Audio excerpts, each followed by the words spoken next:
Hello happy purse இந்த வீடியோல பாத்தீங்கன்னா டாக்கு மகாராஜா மூவியோட ரிவ்யூ தான் பார்க்க போறோம். ஸோ இந்த படம் லாஸ்ட் மந்த் ரிலீஸ் ஆன ஒரு தெலுங்கு படம். ஸோ பேன் இண்டியா லாங்குவேஜ்ல இப்போ வந்து பாத்தீங்கன்னா நெட்ஃபிளிக்ஸ்ல வந்து இந்த படத்தை வந்து ஓடிடி ரிலீஸ் பண்ணிருக்காங்க. ஸோ இந்த படத்துல வந்து பாத்தீங்கன்னா நாதமணி பாலையா, பாபி டியோல், சாரதா ஸ்ரீநாத், சச்சின் கெடேர்கர், ஊர்வஷி ரவுத்துலா இவங்கெல்லாம் மெயின் லீட் பண்ணிருக்காங்க.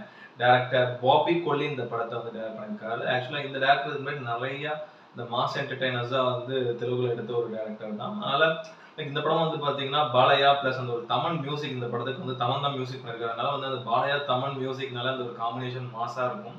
ஏன்னா நம்ம இதுக்கு முன்னாடி வந்து பாத்தீங்கன்னா அக்காண்டா அந்த படம்லாம் பார்த்துருப்போம். பயங்கரமா இருக்கும் அந்த தமிழ் மியூசிக்கு பாலையா நடந்த ஒரு சீன்ஸும்.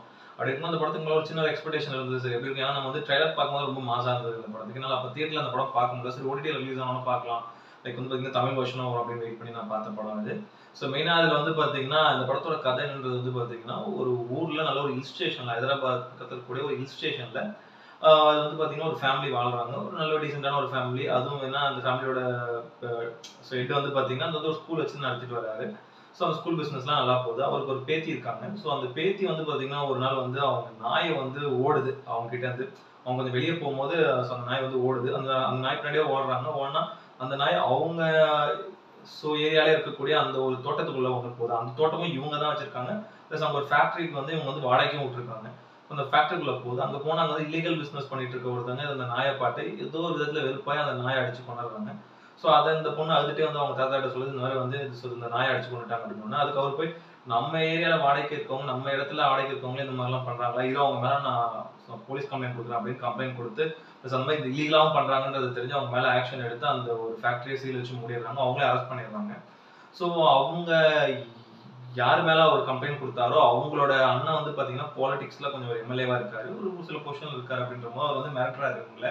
ஸோ இந்த ஸ்கூல் வச்சிருக்க இந்த ஓனர் இவரை மிரட்டுறாரு அந்த பொண்ணோட தாத்தாவை. ஸோ மிரட்டிட்டு இருக்கும்போது இந்த விஷயம் வந்து அந்த வீட்டில் இருக்க வேலைக்காரன் வந்து பார்த்தீங்கன்னா பாலையாக்கு கால் பண்ணி சொல்றான், இந்த மாதிரி ஸோ இந்த பாப்பாவுக்கு ஒரு பிரச்சனை இருக்கு, நீங்க உடனே இந்த ஊருக்கு வாங்கன்னு. பாலையா கிளம்பி இங்க வந்து இந்த பாப்பாக்கான பிரச்சனையை அவர் சால்வ் பண்றாரு. பாலையா ஏன் வரணும், அந்த பாலையாவுக்கும் இந்த பாப்பாவுக்கும் என்ன சம்பந்தம் அப்படின்றது அந்த படத்தோட ஒரு மீதி கதை. நல்ல ஒரு இன்ட்ரெஸ்டிங்கான ஒரு சிம்பிள் கமர்ஷியல் பிளாட் தான் அந்த படத்தோட கதை.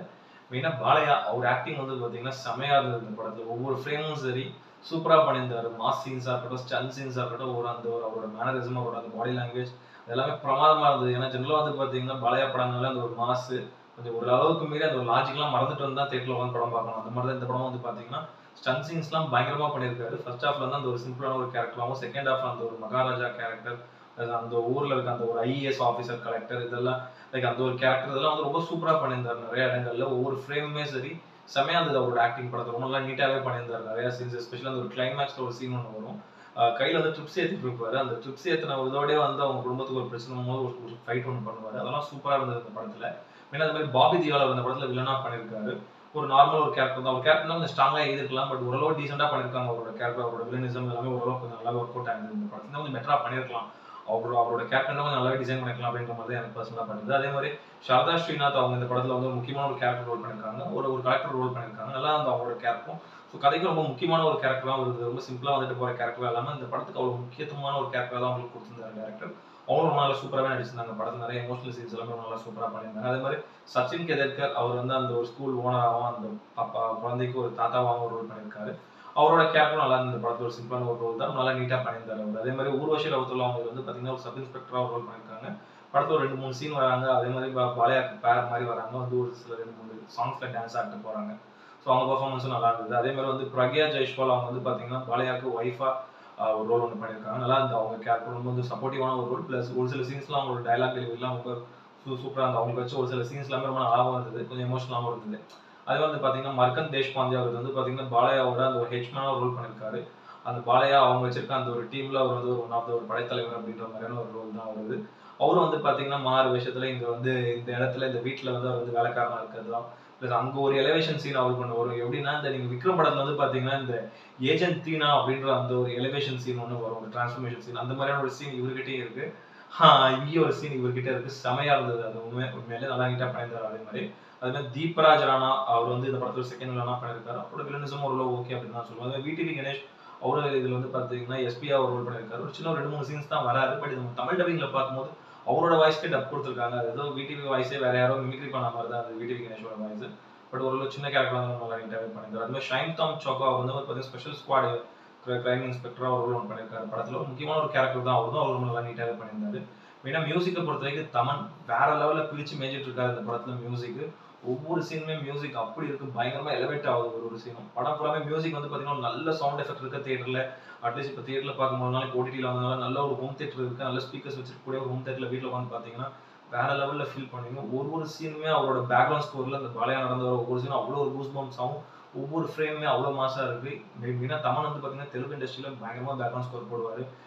மியூசிக் எல்லாமே பிரமாதமா பண்ணுவாரு. பட் இந்த படத்துல ஒரு மலையா படம்லாம் இன்னும் ஸ்பெஷலாகவும் மியூசிக் போடுவாரு. செமையா பிரிச்சு மேய்ஞ்சிட்டு இருக்காரு மனுஷன். மியூசிக்காவே இந்த படம் வந்து தேட்டர்ல போய் பார்க்கலாம் அப்படின்ற மாதிரி ஒரு ஃபீல் ஆச்சு. உண்மையில இந்த படம் பாத்தீங்கன்னா சிம்பிளான ஒரு கதை தான். பட் அவரோட மியூசிக் இந்த படத்தை நெக்ஸ்ட் லெவலுக்கு கொண்டு போயிடுச்சு. செம மியூசிக், பேக்ரவுண்ட் ஸ்கோர்லாம் மனுஷன் பிரிச்சு மேய்ஞ்சிட்டாரு. அதே மாதிரி விஜய் கார்த்திக் கண்ணன் அவர் இந்த படத்தோட சினிமாட்டோகிராஃபர். ஒவ்வொரு ஃப்ரேமுமே அவ்வளவு சூப்பரா இருக்கு. டெக்னிக்கலா ரொம்ப சவுண்டான ஒரு படம். படத்துல ஒவ்வொரு ஃப்ரேமா இருக்கட்டும், ஒவ்வொரு ஸ்டன் சீனா இருக்கட்டும், நிறைய இடங்கள் அவரோட ஃப்ரேம்ஸ்லாம் ரொம்ப சூப்பரா வந்து ரொம்ப நல்லா நீட்டா சினிமாட்டோகிராஃபி பண்ணியிருந்தாரு. அதே மாதிரி ரூபன் எடிட்டர் அவரோட எடிட்டிங் இந்த படத்துக்கு வந்து பாத்தீங்கன்னா ஒரு பெரிய பிளஸ் நான் சொல்லுவேன். ஒவ்வொரு ஃப்ரேம்ஸுமே அவ்வளவு நீட்டா கட் பண்ணியிருந்தாரு. ஸோ எடிட்டிங்ல படத்தையும் வந்து ரொம்ப கிறிஸ்பா ஒரு 2 மணி நேரத்துக்குள்ள நீட்டா எடிட் பண்ணி கொடுத்திருந்தாரு. மெயினா டேரக்டர் வந்து பாத்தீங்கன்னா பாபி கொல்லி. அவர் வந்து பாத்தீங்கன்னா ஒரு சிம்பிளான ஒரு ஸ்டோரி தான் எடுத்துக்கிட்டாரு மெயினா.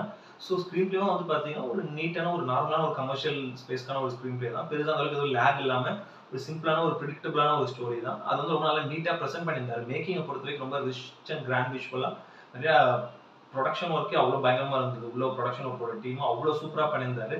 ஃபர்ஸ்ட் ஹாஃப்னா அப்படி ஒரு மாதிரி லைட்டா கொஞ்சம் ஸ்லோவா போய் அப்படி கொஞ்சம் இன்ட்ரெஸ்டிங்கா கொண்டு போய் செகண்ட் ஹாஃப்ல நிறைய ஒரு சில சீன்ஸ்லாம் போட்டு அதெல்லாம் என்னதான் நம்ம மாஸ் கமர்ஷியல் படங்கள் நிறைய படங்கள் இந்த மாதிரியான ஒரு இது நம்ம பார்த்தாலுமே பட் இந்த படத்துல கொஞ்சம் ஸ்க்ரீன் பிளே இன்னும் கொஞ்சம் நல்லா இன்ட்ரெஸ்டிங்காகவும் ஓரளவு அந்த கமர்ஷியல் ஆடியன்ஸ்க்கு போய் அட்ராக்ட் பண்ண முடியுமோ அந்த மாதிரி வந்து எழுதியிருந்தாரு. ஸோ ரைட்டிங் நல்லாவே ஸ்ட்ராங்கா இருந்தது படத்துல.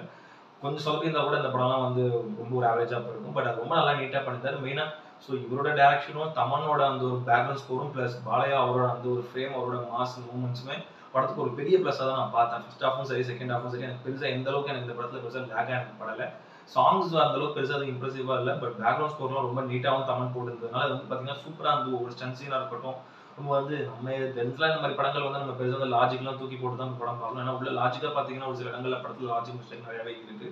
ஒரு படமா வந்து பாத்தீங்கன்னா மேக்கிங்காவும் சரி, ஒரு கமர்ஷியல் மாஸ் எலிமெண்ட்டும் சரி, இதெல்லாம் நிறைய இருக்கக்கூடிய ஒரு படம். மெயினா இந்த படம் வந்து பாத்தீங்கன்னா நல்ல ஒரு ப்ராப்பர் என்டர்டைனர் படம். கண்டிப்பா இந்த படம் வந்து ஒரு நல்ல ஒரு கமர்ஷியல் படங்கள் இந்த மாதிரி படங்கள் பார்க்குற ஆடியன்ஸ்க்கு ரொம்ப அட்ராக்டிவா இருக்கும். இது வந்து ஒரு நல்ல ஒரு சவுண்ட் எஃபெக்ட்ல ஒரு நல்ல ஒரு பக்கா ஒரு எக்ஸ்பீரியன்ஸ் எப்படி சொல்லணும்னா ஒரு வந்து டெக்னிக்கல் ஒரு சவுண்டான ஒரு படம்.